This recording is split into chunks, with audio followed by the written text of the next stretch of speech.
My name is not Five Weenies. My room, my world's so bright, it's hard to breathe, but that's alright. Hush.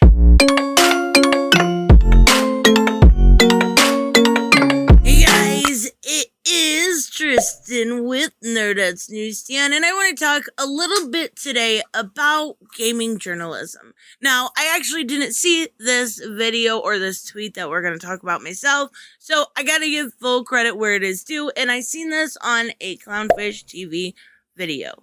And I want to weigh in my 2 cents, because it does seem like it is journalists bad, YouTubers good. It does seem like that is the narrative that they're going with, and I don't think that's necessarily fair. I think there is a with both extremes, right? It always meets somewhere in the middle where the truth actually lies. Are all journalists bad? No. Have we noticed that there is clearly quite a few that need to maybe seek a different profession? Yeah, of course. Are all YouTubers good and honest and everything else? No, not always. It is clear we have seen some people be that extreme. So there's somewhere we meet in the middle. But I do believe there is a drawback to both, right? If you're doing, and we'll take a look at a tweet here in a second, but if you are a journalist, it is a lot more professional in nature, right? It is a lot more of, you have to think of the company, you have to think of what is going on in the world, whereas YouTube, it's a little bit more of an open platform, and I think that's why I initially did like it. When I used to write for Bleeding Fool, I stopped because it was something that I didn't necessarily feel like was the best use of my time. They're a great company. They never did anything wrong. It was me that decided to change my ways. And I think that has a lot to do with wanting to just be able to interact. And that's a big part of my channel. It's why I started it almost 3 years ago. That's insane. But it's a big part of why I started it. You can have more of a conversation. There's also a huge drawback. A lot of times it becomes more reactionary in nature. It becomes, oh my God, I just saw this news. I'm going to make a video about it. It can be done very quick, turnouts very quick. So it can become very reactionary. And of course, both sides of the table are always clickbaiting. Let's be real here. Everyone does it. Unfortunately, as annoying as it can get, there are certain words that draw people in that kind of inflame some sort of emotion, whether it's anger or fear, and that is what makes you want to click. And you're competing with everybody, literally everybody on the platform, to get a view or a like or a subscribe. By the way, do all those things. and it's really hard, and it constantly is making me change, whether it is thumbnail format, whether it is the way I edit. I am constantly tweaking and changing things because you are in competition with not only the other YouTubers, you're in competition with those journalists who it is just as easy to Google something, look up the article, find the information, instead of sitting here and listening to me and my opinions. And a huge drawback is the change of opinions, right? Is the change of, when you make a video that can be reactionary, it can sit with you and you can change your mind. And you've already, dedicated your time to making that video. So changing opinions can happen very quickly and it looks kind of bad, right? So now that we went through all of this, let's take a look at what this journalist has to say. And it's not nice, but it's not all wrong either. It definitely isn't. So this, he says, the more I talk, genuinely engage with, and ask questions of people that are mad about gaming journalists, the more I come to understand that all of their complaints, usually when you use some sort of tone of definition, some sort of hyperbole, there's probably not 100% truth to it, right? Are rhetoric drummed up by outrage baiting. If you're trying to insinuate that Kotaku or Polygon or Games Radar, if none of these websites use outrage baiting, you have to be kidding me. Now, there is a big problem with both journalism and videos that is simply people will read the title and not actually listen to the context. And with clickbaiting, right? Context cannot be added. That is what the bulk of the video is for. So sometimes, a lot of times, context is left out. So they have come to believe that YouTubers are the answer to all games media problem.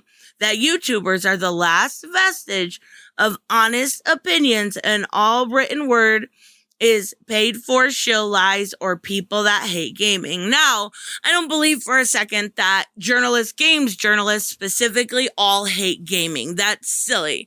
Why would you go into games media if you hated that property? Do I believe some use it as a stepping stone to get into some sort of development or a, higher paid journalistic job? Yeah, sure. Of course. That would be silly of me not to think so.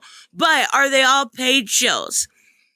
That's a little bit of a harder one. I would not say, in my opinion, that they are all, because again, you can't use definitive language without realizing that it can't, that hyperbole can't be there. So, are they shows? That's a really interesting question, because personally, I've experienced myself, and I've talked about this on stream. I've talked about this in previous videos, that I had about 6 different interviews lined up. And one by one, they all disappeared. I was so excited. Oh my God, the guy that writes Superman's going to be on my little channel. Oh my God, Harley Quinn. You see what I'm saying? It was something that I was really proud of. And then as they dropped off, I didn't understand why. As they ghosted me, I didn't understand why. Well, come to find out, it was simply because I had criticized the company. And that is not, in the way I do it, allowed with their getting interviews or products or something like that. So, are they all paid shills? Maybe not paid shills, but they definitely have to change their opinion in order to stay on top of getting products, of getting interviews, all of those things. They can be mildly critical, sure, but they can't say what I can, or anybody on YouTube can. So that's the part where I say, no, they're not all paid shills, but in a way they kind of are. They cannot be overtly critical if they want to maintain that positive relationship. And as much as they say that's not shilling, it is. It is, in a way, a mild shill, right? So I spent the last 2 days talking with all manners of shouting people, okay, to try to understand what's going on. It's pretty clear now. The people that push this stuff have done a fantastic job of creating a completely made-up version of how gaming industry works. I don't believe it's completely made up. Do I believe that it's 100% true? No, of course not. Don't think for a second that there aren't people on YouTube that know how to manipulate you and keep you coming back, manipulating those emotions, manipulating that anger, manipulating that fear. It can be done, and once you realize the analytics behind which videos do better, you can learn how to do it even better. So yes, it can be done. But that doesn't change a whole lot in this. So it says, the story goes, journalists are paid shills or hate games. That one I completely disagree with. I don't think they hate games, are only doing it to push agendas. And that I don't agree with. Maybe about half the time. It's very weird to see some of the articles that are put out by these gaming websites, whether it's the recent controversy with IGN pushing relief efforts for Palestine. You are a gaming company. I get you may be passionate. I understand that. I really do. You want to help. I understand. Do that on your own platform. That's what most people would think to do, but instead they get in trouble for it, right? So, and YouTubers are honest and impartial. That's far from the truth and can't be bought. YouTubers can be bought. A lot of them are. We see them with the bigger channels, right? And you've got your CNN and your Fox News and all of that fun stuff. But there are quite a bit of bigger channels. And I'm not talking 100,000 subscribers. And that's a huge channel. I'm not saying that. I'm saying the millions and millions of subscribers constantly getting sponsors. Those they are in a way bought. But I also think there are still true, decent people out there that will tell you their honest opinion. Now, are all YouTubers honest and impartial? Absolutely not. YouTube, at least from what I can tell, very clearly a lot of these people also have their own agenda. They don't think it's an agenda, but it's an agenda. And it's unfortunate. You all these people saying, I don't want politics in this. So stop making it political. Stop making a video about how it's political. Being gay is not a political thing. It's just not. Years ago, they asked for equality. It's equality now. What's the issue? Like, it's not an agenda. I get it. Some people don't want it on their cereal boxes and stuff, but I personally okay. I have no problem with a heterosexual couple on a cereal box. Like, as a mom and dad, why would I have a problem otherwise? I don't see that personally in myself. I see it in other channels where they make stuff political. So yes, they may not think they're pushing an agenda, but they absolutely are. Now, he does have some good points, but he doesn't also get the other side of the argument. And that's what's a problem with a lot of these people, and myself included. I can't even act like I'm not, but